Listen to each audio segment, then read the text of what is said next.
ఈరోజు కష్ట సమయంలో విశ్వసించిన ఒక యువకుని గురించి చెప్పుకుందాం.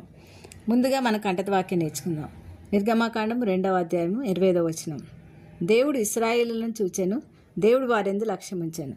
అపోస్తుల కార్యం 7వ అధ్యాయం చదివితే స్టెఫను యూదుల సభయందు చేసిన ప్రసంగంలో యోసేపు జీవితం గురించి, ఆయన దేవుని యొక్క సార్వభౌమం గురించి వివరిస్తాడనమాట. యోసేపు అన్నలు అసూయపడి అతన్ని నమ్మేస్తారు. అయితే దేవుడు అతనికి తోడై ఉండి ఫరో ఎదుట దయను జ్ఞానాన్ని అనుగ్రహించి అతని శ్రమలన్నింటిలోనూ అది తప్పిస్తాడు దేవుడు. ఈ నిర్గమకాండము 39వ అధ్యాయం చూస్తే యోసేపు అతనికి తోడై ఉండేనని, అతడు చేసినదంతా అతని చేతిలో సఫలపరచనని అతని యజమానుడు చూసినప్పుడు యోసేపు మీద అతనికి కటాక్షం కలుగుతుందంట. అయితే అతన్ని ఏం చేస్తాడంటే అధిపతిగా చేస్తాడనమాట. పరిచయం చేయవాడవుతాడు. తన ఇంటి మీద విచారణకర్తగా అతను నియమిస్తాడు. అతను కలిగినదంతా అతని చేతిలో దేవుడు ఆశీర్వదిస్తూ ఉంటాడు. దేవుడు యోసేపు నిమిత్తము ఆశీర్వదించాడని అతను చూసినప్పుడు, యజమాని చూసినప్పుడు ఏం చేస్తాడంటే ఇతన్ని ఈ ఫేవర్ కలిగి ఉంటాడనమాట.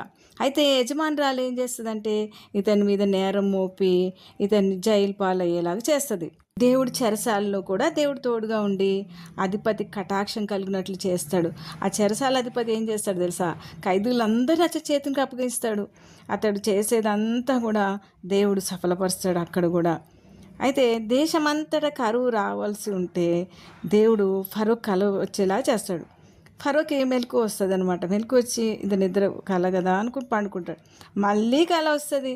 ఫరో మేలుకొని అమ్మో ఇదేంటి ఇలాగొచ్చింది అని ఆలోచిస్తూ ఉంటాడు. మనసంతా కలవరమైతే ఫరో అనుకుంటాడు ఏదో జరగనే ఉంది అనుకుని భయపడి ఐగుప్తు శకునగాండ్రందరినీ విద్వాంసుల్ని అందరినీ పిలిపిస్తాడు. ఎవరైనా ఈ కలభావం చెప్పమంటాడు. ఎవ్వరు చెప్పలేకపోతాడు. అయితే ఈ చెరసాల్లో ఒక పానదాయకుడు ఉంటాడనమాట. భక్షకారులు వాళ్ళు ఉన్నప్పుడు ఆ జైల్లో వాళ్ళ కళలు వస్తే ఈ యోసేపు చెప్తాడు కలభావం. అది వాళ్ళకి గుర్తొస్తుంది అతనికి. ఆ భక్షదాయకుడు చనిపోవడం ఇవన్నీ కూడా అతనికి గుర్తొస్తాయి. పానదాయకుడు వెళ్ళి ఫరోతో చెప్తాడు ఈ విషయం. ఎప్పుడు వెంటనే యోసేపుని పిలిపిస్తాడు. నువ్వు కలలు విన్నప్పుడు దాని భావం తెలుపగలవాడవని విన్నా నీ గురించి అంటాడు.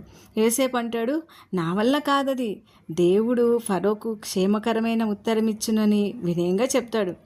అలా దేవుని గనపరుస్తాడు. ఐగుప్తులో తప్ప దేశమంతటా కరువు వచ్చింది, కానీ ఫరోకి దేవుడు కళ తెప్పించాడు కాబట్టి ఆ కళ విషయాన్ని అంతా యోసేపు ముందుగానే వెల్లడి చేసి ఆ ఫరో కరువు కాలానికి ఆహారాన్ని భద్రపరిచేలా చేశాడు.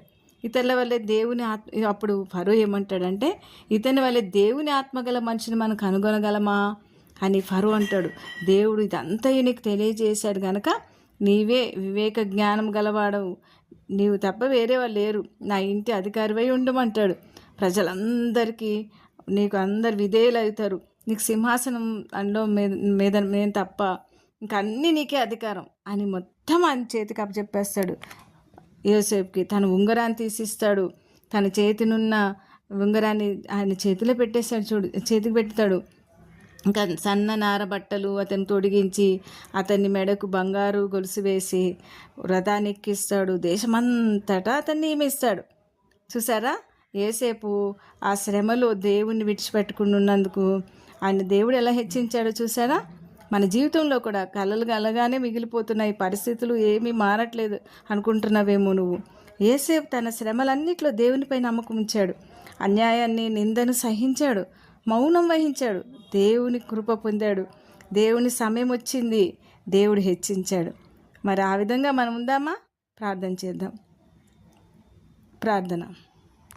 ప్రియమైన దేవా, మా సవాల్లో మీ ఎదుటకు వస్తున్నాం ప్రభా. ఇబ్బందులు ఎదుర్కొనేటప్పుడు నీ కృపను మాకు అవసరమైంది ప్రభా. సవాళ్ళను అధిగమించడానికి నీ కృప మాకు బలంగా రానియండి ప్రభా. నీ యందు మేము నిలబడడానికి, నీవు హెచ్చించే వరకు మేము మౌనంగా ఉండటానికి సహాయం చేయమని ప్రార్థిస్తున్నాం తండ్రి. ఆమేన్.